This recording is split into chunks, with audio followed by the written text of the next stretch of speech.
Hello friends, எல்லாருக்கும் வணக்கம். Welcome to my channel Mithu fashion. என்கிட்ட இருக்கிற 16 வகை மல்லி கலெக்ஷனை நிறைய பேருக்கு பிடிக்கும் அப்படின்னு சொல்லியிருந்தீங்க. ரொம்ப ரொம்ப தேங்க்ஸ்.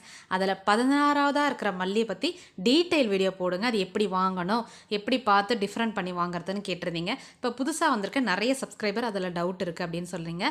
அதை பற்றி இந்த வீடியோவில் டீட்டெயிலாக பார்க்கலாம். நான் கொடுக்கக்கூடிய கேர் உரங்கள், முக்கியமாக இதை எப்படி பார்த்து வாங்கலாம், எதுக்காக நான் வாங்கி ரொம்ப ஃபேவரட்டாக வளர்க்குறேன் அப்படின்றதே இந்த வீடியோவில் ஷேர் பண்ணுறேன். என்கிட்ட இருக்க மல்லி கலெக்ஷன் கிடைக்காமலே 4 வருஷம் காத்திருந்து வாங்கின மல்லி தாங்க இந்த ராமேஸ்வரம் மல்லி. அந்த 4 வருஷ காத்திருப்புக்கு நல்ல பலன் கொடுத்து நான் சூப்பராக வளர்த்துட்ருக்கேன். இப்போ நம்ம மாடி தோட்டத்தில் சூப்பராக பூத்து குலுங்குறாங்க. அதுலேயும் சீசன் மட்டும்தான் பூக்குமான்னு கேட்குறீங்க. அதையும் இந்த வீடியோவில் பகிர்ந்துக்கிறேன். இந்த மல்லி என்னுடைய ஃபேவரட் லிஸ்ட்டில் ஃபஸ்ட்டு ப்ளேஸில் நான் கொடுப்பேன். அடுத்தது தான் ரோஜா மல்லி, 3வதாக இருவாச்சி. அந்த கேட்டகரியில் நான் பிரிக்கிறது உண்டு. ஏன்னா இந்த மல்லி அவ்வளோ பெரிய மல்லி, கூட வாசமும் ரொம்ப ரொம்ப அதிகம். மல்லிங்களின் ராஜா அப்படின்னே சொல்லலாம் இந்த ராமேஸ்வரம் மல்லி, இல்லை ராம்நாத் மல்லி அப்படின்னு சொல்லலாம். ஊசி மல்லியான்னு கேட்குறீங்க. இதை ஊசி மல்லின்னு சொல்ல மாட்டாங்கங்க. இருவாச்சி மல்லி தான் ஊசி மல்லி அப்படின்னு சொல்லுவாங்க. அந்த இதழ்களும் இதுக்கும் நிறைய டிஃப்ரெண்ட் இருக்கும். இலையை வச்சு எப்படி கண்டுபிடிக்கிறது அப்படின்னு கேட்டிங்க. இலைகள் இருவாச்சி மல்லிக்கும் இதுக்கும் ரொம்ப ரொம்ப டிஃப்ரெண்ட் இருக்கும். கூட இதில் 3 இலைகள் கணுப்பகுதியாக பிரிகிற மாதிரி இருக்கும். இருவாச்சியில் நார்மல் மல்லி மாதிரி தான் இருக்கும். ஆனால் அதோட இலைகளும் இந்த மாதிரி ஊசி ஊசியாக இருக்கும். இப்போ காட்டுறது தான் இருவாச்சி மல்லிங்க. இந்த மல்லி பார்த்தீங்க இல்லையா, இதுக்கு முன்னாடி காட்டின ராமேஸ்வரம் மல்லியும் டோட்டலாக டிஃப்ரெண்ட் பண்ணி பார்க்கலாம். மொட்டாக இருந்தாலும் சரி, இலையாக இருந்தாலும் சரி, பூவாக இருந்தாலும் எல்லாத்தையுமே நம்ம பிரித்து பார்த்தே நம்ம நர்சரியில் வாங்கலாம். இல்லை அப்படின்னா நீங்கள் ஸ்க்ரீன்ஷாட் எடுத்துக்கோங்க. நர்சரியில் எங்கேயாவது கூட காட்டி கேளுங்க, இதுதான் ராம்நாத் மல்லி இல்லை ராமேஸ்வரம் மல்லி அப்படின்னு சொல்லி. இருவாச்சிக்கும் இதுக்கும் டோட்டல் டிஃப்ரெண்ட் உண்டு. பூ வந்து நல்லா பெருசாக இருக்கும், மொட்டுக்களும் நல்லா பெருசாகவே இருக்கும். மேக்ஸிமம் இருவாச்சி 1 இல்லை 2 3 பூ தாங்க அந்த கணு பகுதியில் வைக்கும். ஆனால் இந்த ராமேஸ்வரம் மல்லி அப்படி கிடையாது.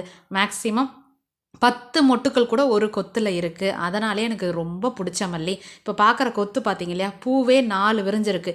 இதுக்கு முன்னாடி நான் 3 பூ முந்தின நாளே பறிச்சிட்டேன். இன்னுமே கீழே ஒரு 7 மொட்டுக்கிட்ட இருக்குது.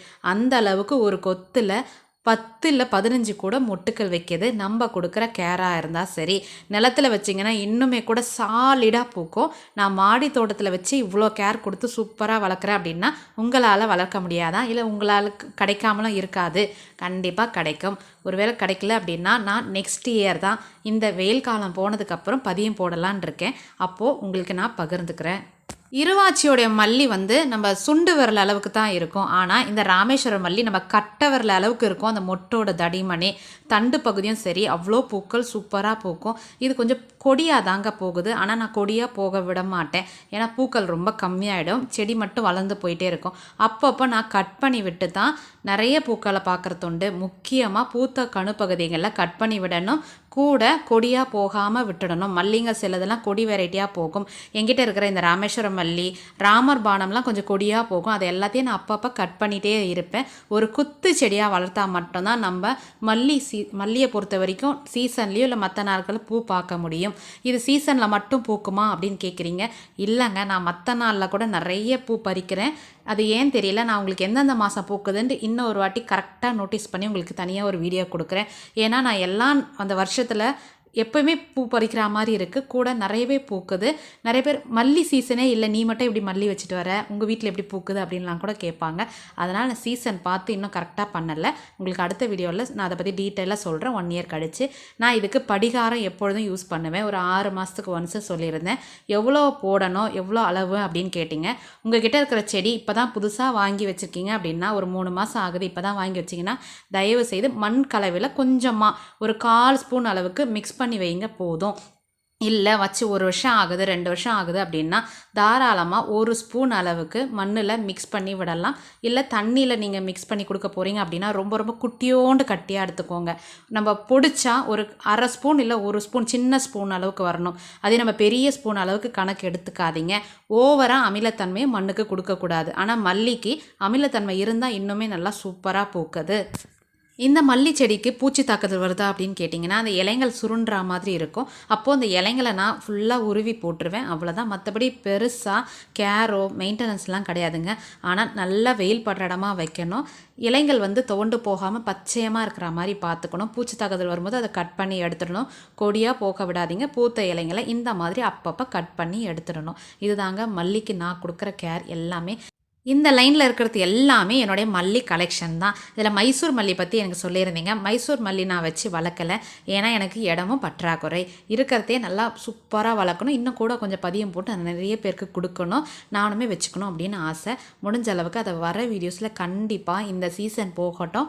ஜூன் ஜூலைக்கு மேலே தான் பதியம் போடுவேன். அப்போ தான் நல்லா வேர் பிடிக்கும். கூட உங்கள் கூட நான் போஸ்டரில் எதனா ஷேர் பண்ணும் பொழுது வாடி வதங்காமல் உங்ககிட்ட வந்து சேரும். முடிஞ்ச அளவுக்கு ராமேஸ்வரம் மல்லி, இருவாச்சி, ராமர் பானம் தான் நிறைய பேர் கேட்டிருக்கீங்க.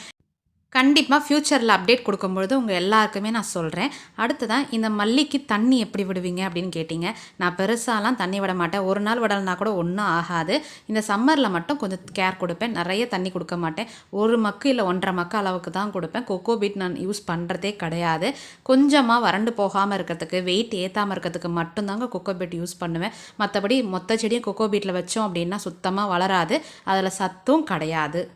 லாஸ்ட் வீடியோலலாம் கமெண்ட் பண்ணியிருந்தீங்க, நான் செடி வச்சு 1 வாரம் ஆகுது, 3 வாரம் ஆகுது, எனக்கு இன்னும் வளரவே இல்லை, ஏதாவது உரம் சொல்லுங்கன்ட்டு. வச்சதுக்கே அது துளிர்த்து வரதுக்கு கொஞ்சம் லேட்டாக தாங்க ஆகும். வச்சதை அந்த நம்மளுடைய இடத்த சூழ்நிலையை அடாப்ட் பண்ணி வளரத்துக்கே கொஞ்சம் லேட்டாக ஆகும். முடிஞ்ச அளவுக்கு உடனே துளிர் எடுத்தணும்னு எதிர்பார்க்காதீங்க. மேக்ஸிமம் ஒரு 2 வாரம் இல்லை 15 நாளைக்கு மேலே தான் அந்த செடியே அந்த மண்ணில் வேர் பிடிச்சி வளர ஆரம்பிக்கும். அது வரைக்கும் அந்த செடியை ஃப்ரீயாக விட்டுருங்க. நம்ம குழந்தைங்க இப்போ தான் தவழுறாங்க அப்படின்னும் பொழுது உடனே எழுந்து நிற்கணும் அப்படின்னு நினச்சிட மாட்டோம். கொஞ்சம் கொஞ்சமாக தானே ஸ்டெப் பை ஸ்டெப்பாக நடப்பாங்க. அந்த மாதிரி தாங்க செடி வந்து இப்போ தான் பதியம் போட்டு வச்சுருப்போம், இல்லை வாங்கிட்டு வந்து வச்சுருப்பாங்க. நர்சரியிலே அப்போ தான் பதியம் போட்டு கூட வச்சுருப்பாங்க. அந்த செடி நம்மக்கிட்ட வந்து தாங்கிறதுக்கே கொஞ்சம் லேட் ஆகும். அதனால் முடிஞ்ச அளவுக்கு அதை அப்படியே அந்த வெயிலில் கிளைமேட்டில் செட் ஆக விடுங்க. அடுத்ததான் உங்களுக்கு அந்த செடி நல்லா வேர் பிடிச்சி துளிர் எடுக்க ஆரம்பிக்கும். உடனே எந்த ஒரு உரத்தையும் கரைச்சி ஊற்றாதீங்க. அதே மாதிரி அதிகமாக ஸ்ட்ரெஸ்ஸும் கொடுக்காதீங்க. செடி தானாகவே கொஞ்ச நாளைக்கு வெயில் எல்லாத்தையும் தாங்கினதுக்கப்புறம் துளிர் எடுக்க ஆரம்பிக்கும். 1 மாதம் கூட நீங்கள் தாராளமாக வெயிட் பண்ணலாம். என்கிட்ட இருக்கிற மல்லிலாம் சில மல்லிங்களாம் ரொம்ப நாளாகவே துளிர் எடுக்காமலாம் இருந்தது. அப்போ நான் கொடுத்த கேர்லாம் தனியாகவே வீடியோஸ் கொடுத்துருக்கேன். அதெல்லாம் நீங்கள் செக் பண்ணி பாருங்கள். ரொம்பவே யூஸ்ஃபுல்லாக இருக்கும். நான் கொடுக்குற உரங்களில் முக்கியமானது கடற்பாசி கடையில் வாங்கி கொடுக்கறதுல ரொம்ப பெஸ்ட்டாக இருக்கும். கடலை புண்ணாக்கு கரைசல் கொடுப்பேன். அப்படி இல்லைன்னா எள்ளு புண்ணாக்கு. அடுத்ததாக ரொம்ப ரொம்ப இம்பார்ட்டண்ட்டாக கொடுக்கறது மீன் அமிலம், பஞ்சகாவி இல்லை அமிர்த கரைசல். இந்த மாதிரி கொடுங்க. படிகாரம் நான் 6 மாதத்துக்கு ஒன்ஸ் ஏதாவது கொடுப்பேன். இதெல்லாம் கொடுக்கும்பொழுது உங்கள் செடிங்களில் நல்ல மாற்றம் தெரிய ஆரம்பிக்கும். பூக்கள் நல்லா இந்த மாதிரி கொத்தாக பெருசாகவே வைக்கலாம் அப்படின்னா நீங்கள் தாராளமாக என்கிட்ட கேட்கலாம். உங்கள் செடிங்களுக்கு ஏதாவது ப்ராப்ளம் இருந்தாலும் எனக்கு என்னுடைய மெயிலில் நீங்கள் ஃபோட்டோஸ் அனுப்புனீங்க அப்படின்னா அதை பார்த்து உங்களுக்கு நான் தனியாகவே அதிலே ரிப்ளை பண்ணுவேன். அடுத்த வீடியோவை என்ன வீடியோ வேணும் அப்படின்றத கீழே கமெண்ட்டில் சொல்லுங்கள். முடிஞ்ச அளவுக்கு அந்த வீடியோ நெக்ஸ்ட் வீடியோவை போஸ்ட் பண்ணுறேன். வேற ஒரு இன்ட்ரெஸ்டிங்கான வீடியோவில் நான் உங்களை சந்திக்கிறேன். தேங்க்யூ. பாய் பாய்.